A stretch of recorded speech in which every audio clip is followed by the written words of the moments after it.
So I just got done streaming Wuthering Waves. I think I've streamed it for approximately... All work and no idle makes Tauchi a dull girl. Thank you, Tauchi. Should you keep yourself bustling? Yes, thank you for your wise input, Tauchi. Now, I think I've streamed a grand total of 8 or 9 hours of Wuthering Waves so far, and I have been having an exceptional amount of fun in game. Now, I will note here, this game definitely isn't for everyone. There are a lot of aspects that people might find similar to Genshin Impact or Tower Fantasy. There are a lot of areas of the game that are still very heavily incomplete, and that is, after all, because this is a beta test. You cannot solely judge a game based off of a beta test. For reference, I just want you guys to remember Blue Protocol has been in beta testing for several years now. A friend of mine, Cry, and I both tested Blue Protocol during its first beta test several years ago. And as of 2023, they entered their final beta test. This game has the potential to be in active beta testing for a multitude of years to come. Now, I will preface this real quick by stating that I've been streaming a lot, so I might go off on a tirade or I might rant a little bit at times. I have not taken the time here to collect all of my thoughts and condense this, but I will try and summarize and keep this as short as possible.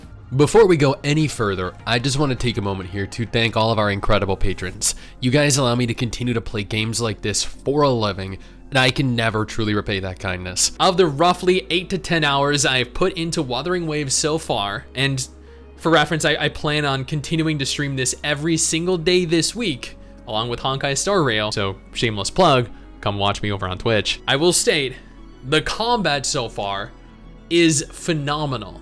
Now, not from the perspective of the overall gaming genre, because no, this combat isn't as good as something like Horizon or God of War, but for a gacha game, and that is what this game is, that is what this game is directly competing with, the combat in this game is top tier. It is above, leaps and bounds above its competition. This game is incredibly difficult at times. This game is incredibly fluid.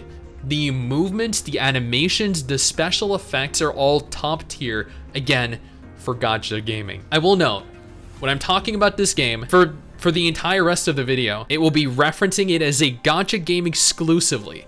I'm not comparing this to console exclusive games, nor am I comparing this to non-gacha games. So keep that in mind. Don't misconstrue what I'm saying here, please. Graphically, this game, I know there are some people out there that think this game is too muted, that the game is too bland, is very saturated. I've heard countless people wish that this game was bright, that this game was vibrant like Genshin Impact, like Tower Fantasy. But at the same time, I also hear people saying they don't want another Genshin Impact clone.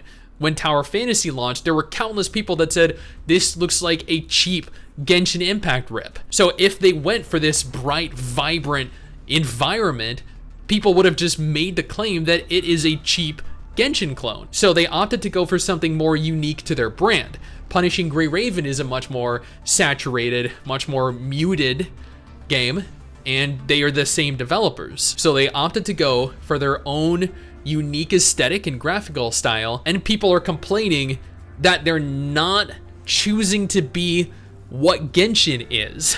I cannot wrap my head around this, but I guess at the end of the day, all I can say is you cannot please everyone. If they look like Genshin, they're a Genshin clone. If they don't look like Genshin, well, they should. Now the narrative admittedly, Kudo Games with Punishing Grey Raven, the narrative for Punishing Grey Raven is actually really good for a gacha game. For Wuthering Waves so far, I will admit it was, currently there is no voice acting present, which means to me, I feel less engaged with what's going on. And if I'm less engaged with what's going on, I tend to skip story. So I've been skipping a bunch of it because I feel like when they fully implement voice acting into the game, I'll be paying a lot more attention to it because it'll keep my attention better. I feel more connected to the characters and the world and the story overall. So I can't really speak about the narrative. I found it to be mediocre at best. There are certain aspects of it that I feel like are okay. The intro actually did seem pretty good. The cutscenes, by the way, fantastic.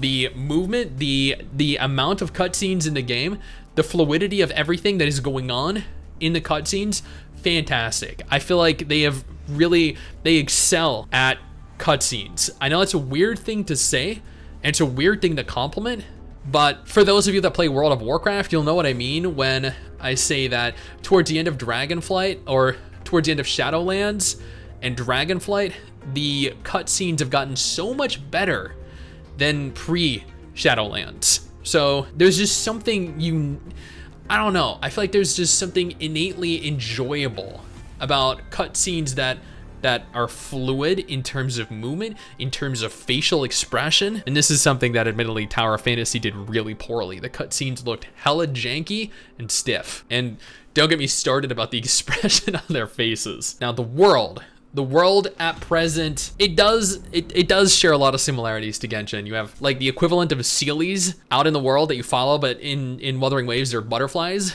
So you follow them, they lead you to a chest. You have little encounters that you do to unlock treasure chests. You have little like golden cubes that you can collect to turn in. You have the equivalent of an adventure rank in the form of a coral rank. There are a lot of similarities to Genshin. Now, that isn't to say that they ripped it from Genshin, because it's to say that Genshin ripped a lot of their stuff from Breath of the Wild when they just kind of took inspiration from it. Punishing Gray Raven had a lot of things that Wuthering Waves has as well, but there's no denying they did definitely take certain things from Genshin and kind of adapt it in their own way and implement it into this game. The world has been so far very fun to play, or very fun to explore, very fun to play through, especially the wall running. Like, being able to run out walls is so much more enjoyable than just slowly climbing. I don't know why climbing is such a prevalent feature in games. I feel like wall running is just, it is so much faster and actually looks cooler. Combat in this game is incredibly well done, but what do you expect from the people that made Punishing Gray Raven, right? Each character has their own unique ability. They have their own unique trees, like talent trees, their own unique specializations, things that set them apart from other characters. Some of the boss fights that I've done, the open world boss fights that I've done have been really difficult because my actual character level is like 14 or 16 presently. My characters themselves are like 25 and are going up against level 35 to 40 monsters, and those are just absolutely incredibly difficult with the minimal enhancements and upgrades that I've actually made use of currently. And admittedly, that's pretty much it. 8 to 10 hours spent just playing through the game, having fun, seeing that there are definitely certain things that need improvement. The game needs voice acting implemented. There are NPCs that are scattered around that don't have actual text when you talk to them. There are still plenty of bugs present in game, although admittedly not nearly as many as I thought there were going to be, especially when I beta tested Tower of Fantasy.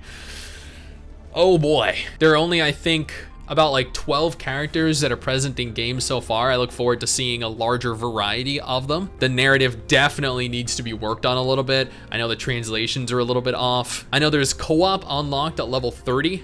MRSSTIX and I, my wife and I, are currently level 16, and we're working towards unlocking co-op to hopefully get to play through it before the beta test ends, because we don't know when the beta is ending. I personally think, I know some people again don't like the muted, saturated world, but I think it kind of fits that post-apocalyptic feel, and Punishing Gray Raven is kind of the same way, and they're sticking to this very specific aesthetic and theme.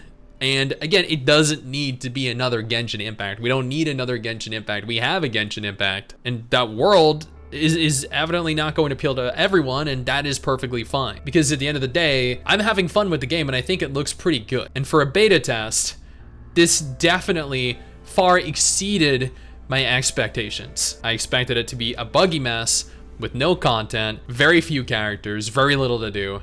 And on the contrary, it turned out to be very different. There's a lot to do, plenty of characters to play as, set in a very appealing world, to me, anyway, subjectively, that I cannot wait to play more of. Now, if Wuthering Waves isn't your thing, absolutely no problem. I got 2 different videos on screen right now that might be more up your alley. One featuring a list of every confirmed MMO releasing this month, the other featuring an MMO that actually just released that you should take a look at if you're curious and interested in playing something new.